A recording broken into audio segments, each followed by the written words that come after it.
नमस्कार, प्रणाम। मैं रणवीर सिंह आप लोग के लिए लेके आया हूँ आज फिर 30 वस्तुनिष्ठ महत्वपूर्ण प्रश्न और उसका उत्तर। तो हम लोग सबसे पहले क्वेश्चन को लिखते जाते हैं और उसके बाद मिलाएंगे किनका कितना सही होता है। और ये जितने भी क्वेश्चन हैं ये परीक्षा के दृष्टिकोण से बहुत ही महत्वपूर्ण है और लगभग सभी परीक्षाओं प्रतियोगिताओं में पूछे जाते हैं। तो चलिए आप लोग लिखिए। पहला प्रश्न है, हयान किसके शासन काल में भारत आया था? प्रश्न संख्या 1 है, हयान किसके शासन काल में भारत आया था? प्रश्न संख्या 2 है, सर्वाधिक शुद्ध स्वर्ण मुद्राएं किस वंश के शासन काल में जारी किए गए थे? सर्वाधिक शुद्ध स्वर्ण मुद्राएं किस वंश के शासन काल में जारी किए गए थे? अगला प्रश्न है, तीर और कमान का विकास किस युग में हुआ था? अर्थात धनुष बाण जो है, तीर और कमान का विकास किस युग में हुआ था? प्रश्न संख्या 4 है, लिखते जाइएगा, साथ में आंसर भी लिखते जाइएगा और बाद में हम लोग आंसर मिलाएंगे। और जो भी आप लोग आंसर लिखेंगे वो कमेंट बॉक्स में जरूर बताएंगे किनका कितना मार्क्स आता है। तो अगला प्रश्न है, भारतीय पुरातत्व विभाग का जन्मदाता किसे माना जाता है? भारतीय पुरातत्व विभाग का जन्मदाता किसे माना जाता है? प्रश्न 5 है, आर्यों का मूल भाषा क्या थी? प्रश्न संख्या 5 है, आर्यों की मूल भाषा क्या थी? हाँ, मैं फिर आप लोग से एक बात और करना चाहता हूँ कि हमारा चैनल जो है उसको आप लोग लाइक एंड सब्सक्राइब जरूर कीजिएगा, जिससे क्या होगा कि मेरा जो मनोबल बढ़ेगा और आप लोग के लिए हम और क्वेश्चन लेके आएंगे।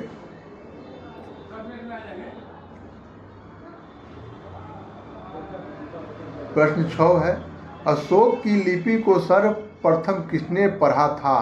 अशोक की लिपि को सर्वप्रथम किसने पढ़ा था? क्वेश्चन 7 है, मोहम्मद गोरी को सर्वप्रथम किस भारतीय शासक ने पराजित किया था? प्रश्न संख्या 7 है, मोहम्मद गोरी को सर्वप्रथम किस भारतीय शासक ने पराजित किया था? प्रश्न 8, अलाई दरवाजा एवं उसके शिकार का निर्माण किसने किया था? अलाई दरवाजा एवं कुक ए शिकार का निर्माण किसने किया था? प्रश्न संख्या 9 है, किस ब्रिटिश प्रधानमंत्री ने जलियांवाला बाग हत्याकांड को ब्रिटिश इतिहास का सबसे शर्मनाक घटना माना था? किस ब्रिटिश प्रधानमंत्री ने जलियांवाला बाग हत्याकांड को ब्रिटिश इतिहास का सबसे शर्मनाक घटना माना था? प्रश्न संख्या 10 है, महात्मा गांधी को सर्वप्रथम राष्ट्रपिता किसने कहा था?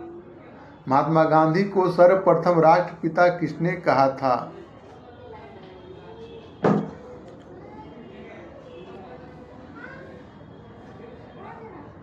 अगला प्रश्न है 11वां है, लोकसभा अध्यक्ष को शपथ ग्रहण कौन कराता है? लोकसभा अध्यक्ष को शपथ ग्रहण कौन कराता है? प्रश्न संख्या 12 है, भारत में सर्वोच्च विधि अधिकारी कौन होता है? भारत में सर्वोच्च विधि अधिकारी कौन होता है? अगला प्रश्न है, राज्य शब्द संविधान के किस अनुच्छेद में परिभाषित किया गया है? राज्य शब्द को संविधान के किस अनुच्छेद में परिभाषित किया गया है? प्रश्न के 14 है, अस्पृश्यता का निषेध अर्थात अस्पृश्यता का अंत संविधान के किस अनुच्छेद के द्वारा किया गया है? अगला प्रश्न है 15, किस उम्र तक के पुरुष और महिलाओं को केवल पूछताछ के लिए किस उम्र तक के पुरुष और महिलाओं को केवल पूछताछ के लिए थाना नहीं बुलाया जा सकता? अगला प्रश्न है, संविधान के किस अनुच्छेद के अंतर्गत मानव तस्करी, संविधान के किस अनुच्छेद के तहत मानव तस्करी और बलात्श्रम को निषेध किया गया है? ये प्रश्न के 16 था और प्रश्न के 17 है। नगर निगम का गठन कम से कम कितनी आबादी पर किया जाता है? नगर निगम का गठन कम से कम कितनी आबादी पर किया जाता है? प्रश्न संख्या 18 है, क्वेश्चन नंबर 18। राज्यसभा का सभापति कौन होता है? राज्यसभा का सभापति कौन होता है? प्रश्न संख्या 19 है, क्वेश्चन नंबर 19। देवप्रयाग किन दो नदियों के संगम पर अवस्थित है? देवप्रयाग किन दो नदियों के संगम पर अवस्थित है? प्रश्न 20। फ्लोरा क्या है? प्रश्न संख्या 20 है, फ्लोरा क्या है? फ्लोरा क्या है? प्रश्न संख्या 21।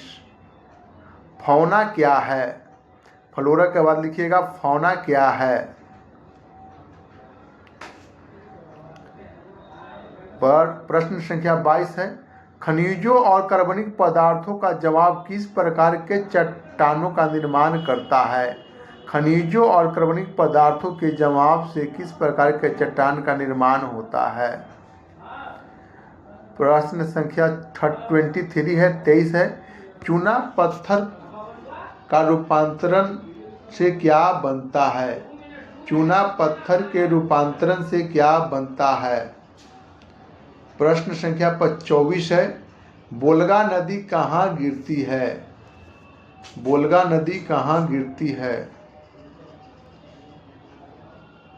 प्रश्न संख्या 25 है, सबसे बड़ा क्षुद्र ग्रह कौन है? सबसे बड़ा क्षुद्र ग्रह कौन है?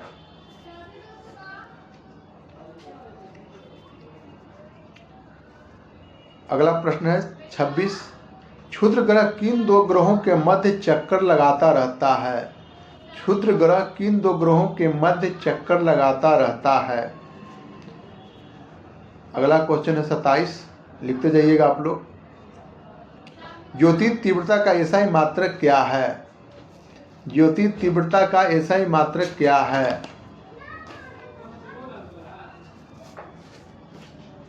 अगला क्वेश्चन है 28, अंतर्राष्ट्रीय न्यायालय का मुख्यालय कहाँ है? अंतर्राष्ट्रीय न्यायालय का मुख्यालय कहाँ है?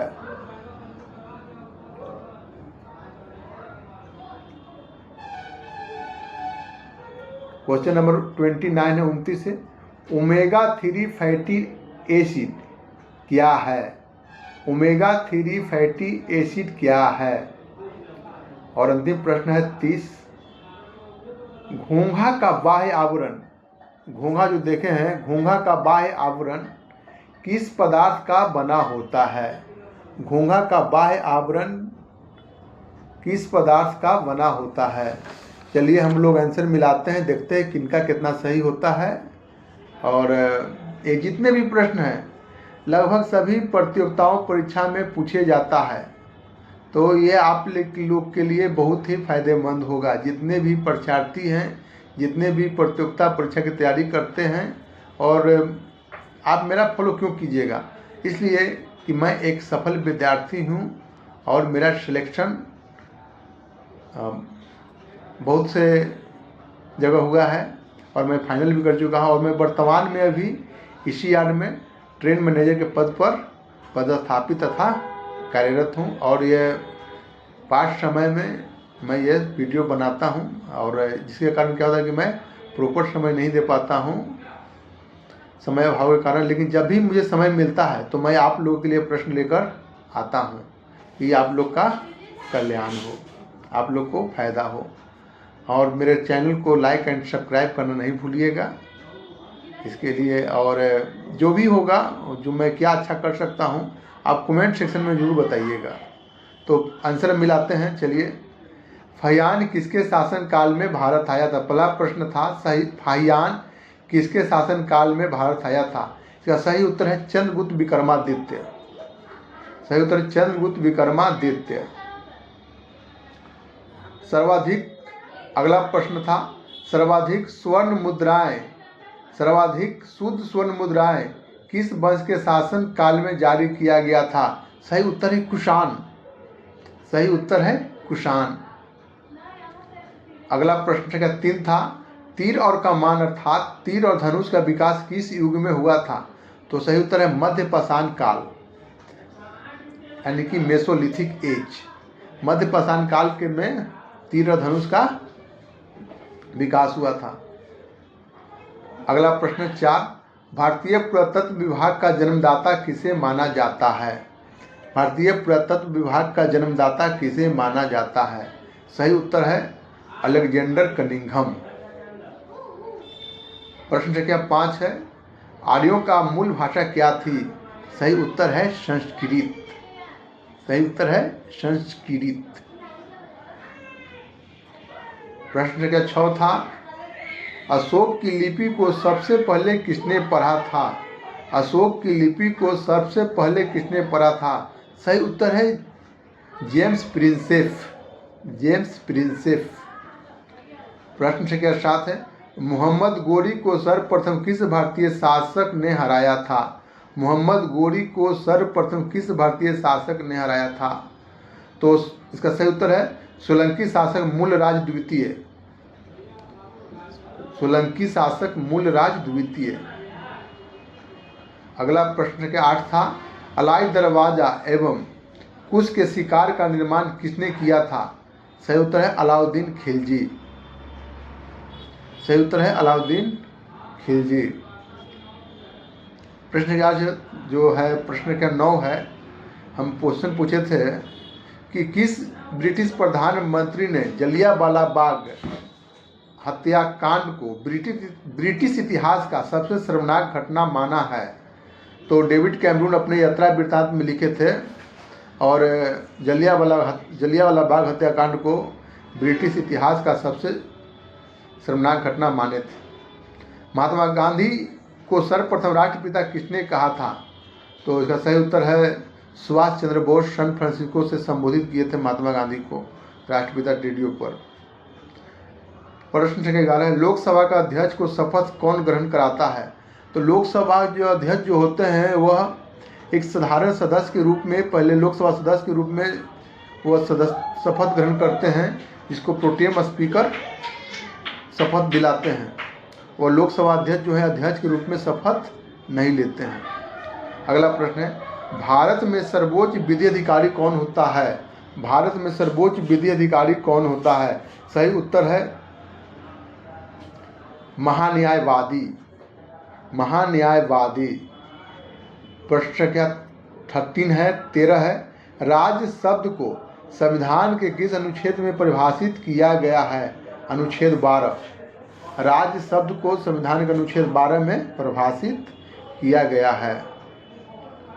अगला प्रश्न का 14 है अस्पृश्यता का अंत या अस्पृश्यता का निषेध संविधान के किस अनुच्छेद में किया गया है? अनुच्छेद 17। अनुच्छेद 17 के अनुसार आप किसी से जाति, वंश, लिंग आदि के आधार पर उसे आप भेदभाव नहीं कर सकते हैं।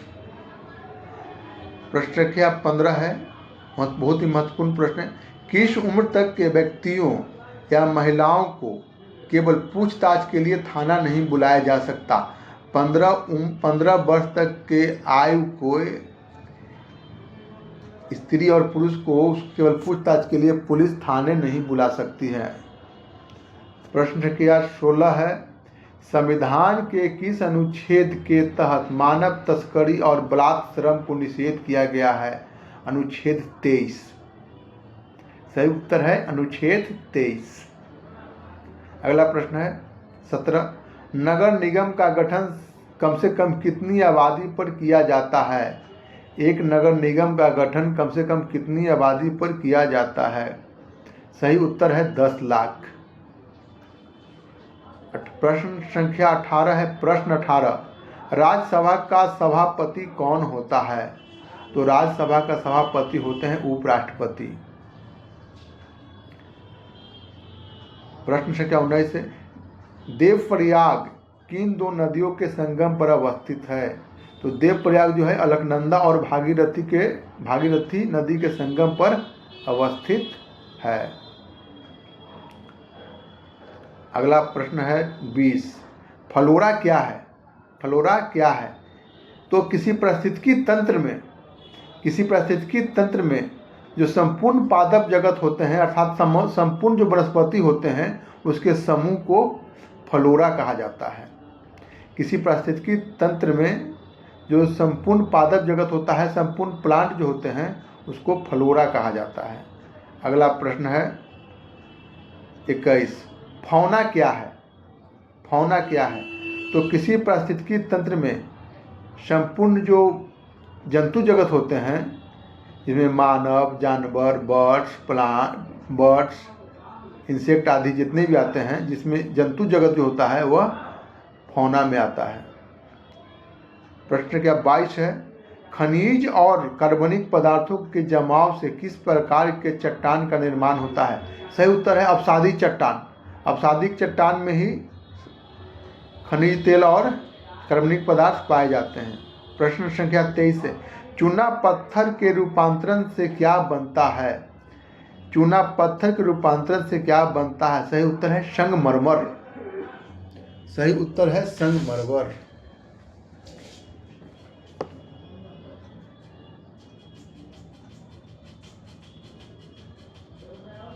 अगला प्रश्न है 24, बोल्गा नदी कहाँ गिरती है? तो बोल्गा नदी जो है वो कैस्पियन सागर में गिरती है। बोल्गा नदी कैस्पियन सागर में गिरती है। हाल एक गाना आया है कि दुखवा भले सहले बुक जुदाई तोरा से सहूक ना, आ खैले बिना रह जबुक बतियले बिना रहबुक ना। तो मैं विद्यार्थियों से कहता हूँ कि आप नोट कर लीजिए।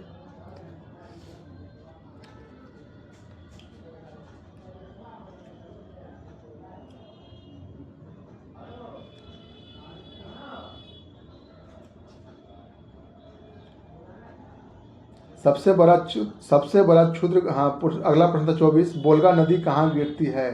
सही उत्तर है कैस्पियन सागर।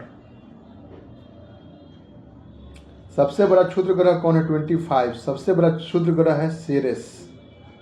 20।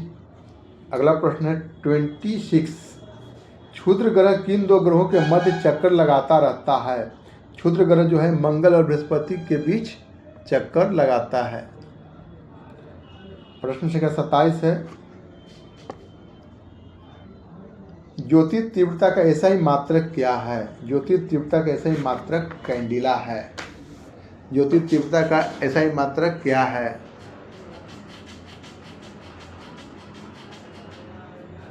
तो हम अभी बोल रहे थे कि जो गाना आया था, तो मैं इस पर सुधार करना चाहता हूँ विद्यार्थियों के लिए। जो युवा युवती क्या गाते हैं उस पर ध्यान नहीं दीजिए, आप इतने ध्यान रखिए। आपको सफलता पाना है तो जान लीजिए कि दुखवा भले सहले बुक पढ़ले बिना रहबुक ना, दुखवा भले सहले बुक पढ़ले बिना रहबुक ना।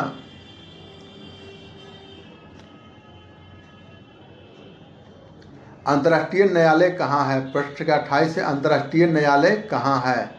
सही उत्तर है द हेग, नीदरलैंड। अंतर्राष्ट्रीय न्यायालय जो है द हेग, नीदरलैंड में है। प्रश्न संख्या 29 है, ओमेगा 3 फैटी एसिड क्या है? प्रश्न संख्या 29 है, ओमेगा 3 फैटी एसिड क्या है? तो एक प्रकार का वसा है। और यह अंतिम प्रश्न है, घोंघा का बाह्य आवरण किसका बना होता है? घोंघा का बाह्य आवरण किसका बना होता है? सही उत्तर है कैल्शियम कार्बोनेट का। और आप लोग देख लीजिए, आप लोग के 30 प्रश्नों में बताइए किनका कितना सही हुआ है। और हमारे फिर आपसे गुजारिश करते हैं, हमारे चैनल को लाइक सब्सक्राइब जरूर कीजिएगा। धन्यवाद। फिर मैं आप लोग के लिए जल्द ही दूसरा सेट लाऊंगा 50 प्रश्नों का। तब तक आज्ञा दीजिए। नमस्कार।